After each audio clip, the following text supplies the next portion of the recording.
During our proceedings on Thursday, I had cause to refer to the Legislative House's Powers and Privileges Act 2004 and also our standing rules, where it is clearly stated that whenever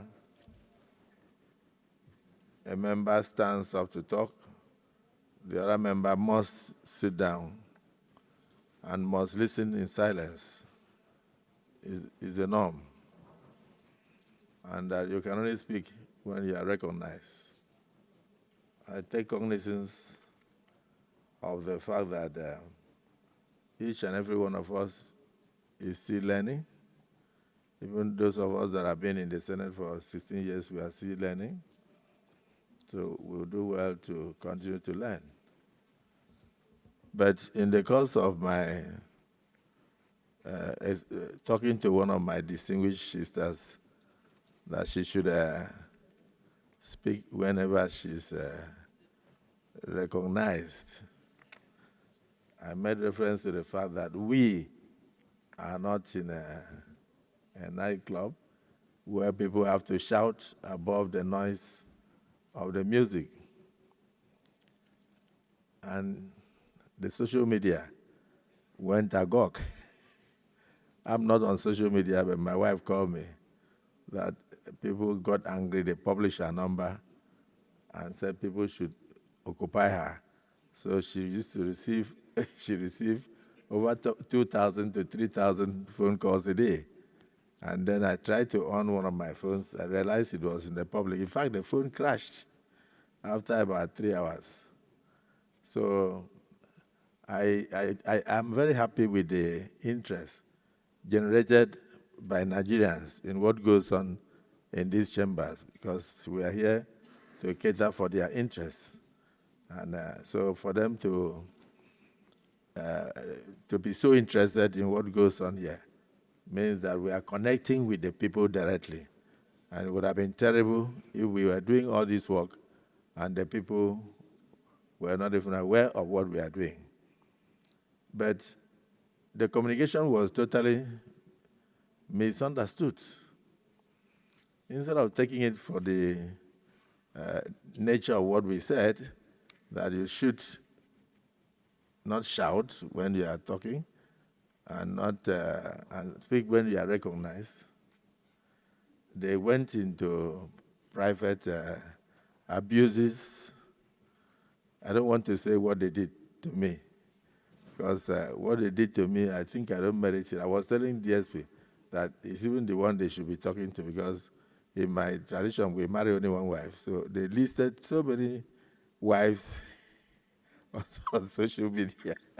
And at the end, it will look as if the Senate president had or has so many wives. When indeed, I'm reporting to my colleagues, I have only one. And I'm satisfied with that one. And she's a beautiful and loving woman.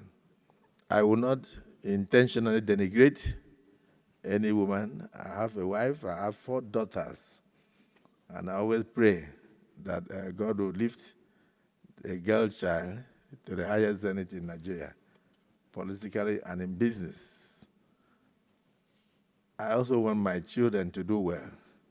So, distinguished Senator Natasha, I want to apologize to you if you felt offended.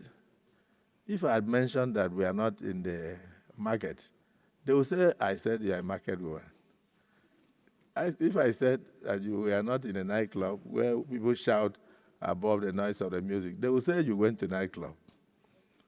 If I said you were not in a community meeting in the village, they will say Akpabio says Natasha is a village woman. For me, there is nothing I will say that will not be misunderstood. But the interest generated in the social media, people jumped in, shows that you have a lot of political enemies. It also shows that I do have enemies. All of us here contested elections with people. So whenever those people think that you are being brought down, they will jump up and they will say all sorts of things. I noticed even some of them that could not pass through Senate screenings. went into the fray and abused the Senate president, abused you and all that. I don't know how you took it, but I felt that I should tender a public apology to you over the miscommunication and the misunderstanding. So do accept my apologies, and my colleagues, for anybody who could have felt offended, I accept my apologies. I did not mean any harm, and I did not mean what they are misinterpreting in the social media. And I hope this will come to an end. And people should concentrate on things that will move this country forward and not things that will divide us. So I hope the apology is accepted.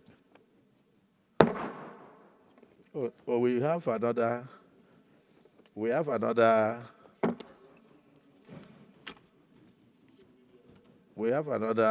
correspondence from the president. It just came in now, so I think I should read. Bill 2024. Pursuant to Section 58, subsection 2 of the Constitution of the Federal Republic of Nigeria, 1999, as amended, I forward herewith the above-named bill for consideration and passage by the Senate. The Nigerian Police Amendment Bill 2024 seeks to amend the Nigerian Police Act 2020 with respect to the appointment of and tenure of the Inspector General of Police and related matters. Whilst hoping that the Senate will consider this submission in its usual expeditious manner, please accept, distinguished senators and distinguished Senate, the assurances of my highest consideration. Yours sincerely, Bola Ahmed Tinubu, President, Commander-in-Chief of the Armed Forces of the Federal Republic of Nigeria. Well, this is committed to the Committee of the Whole in view of the timing of the submission for immediate consideration.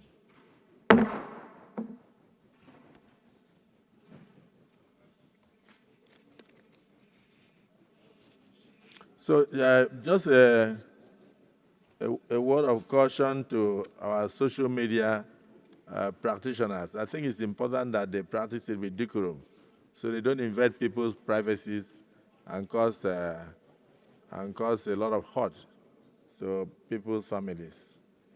And we will not, out of anger, attempt to regulate the social media. We will not do so, but because this is democracy and there's free speech. But they should practice it with decorum. Distinguished Senate Leader, please proceed. I rise under Order 12 regarding privileges of the floor to move that Order 12.1 of our rules, specifically Order 12.1K, Order 12.1K be activated to enable us allow some strangers on the floor of the Senate.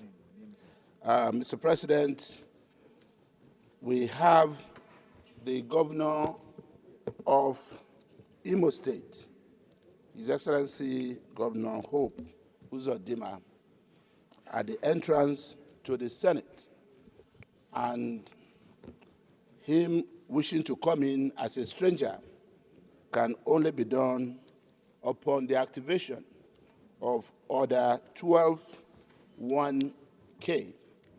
And His Excellency Governor Hope Uzodimma is here in the company of Victor Monaco, Chairman of the Fiscal Responsibility Commission, Chief Tanana Biadum, Chief Uche Onyejese, Chief Innocent Onoha, and Nze Chidi Okorafo. I so move